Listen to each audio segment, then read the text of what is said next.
In order to understand what occurred with the Fishers, one must first understand the times in which they were living. This chapter will give you a perspective of the events surrounding 1819, and how those events were affecting not only Charleston, but the country as well.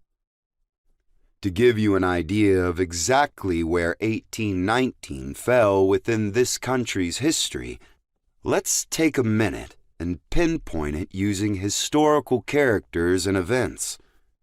In 1819, Davy Crockett was still fighting Indians and was 2 years away from becoming a member of the Tennessee legislature. He had not yet met his fate at the Alamo. Another historical pioneer, Daniel Boone, was still alive, but would die the following year. This was long before westward movement, the Indian Removal Act of 1830, or Custer and Crazy Horse at the Battle of Little Bighorn in 1876. The War of 1812 had ended, and the Civil War, which would start in Charleston, was still decades away. In 1819, the threat of Indian attacks was a legitimate one. President James Monroe, the 5th President of the United States, had been engaged in issues with the Seminole and the Creek tribes and had ordered Andrew Jackson to war against them.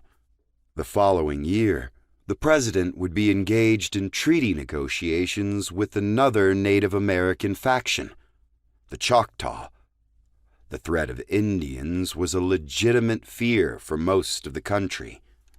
Since the colonization of the country, it always had been.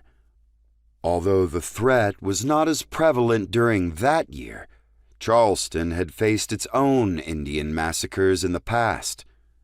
In 1819, Florida was newly acquired, and President Monroe was busy ironing out disputes with the Spanish colonies with the Treaty of 1819.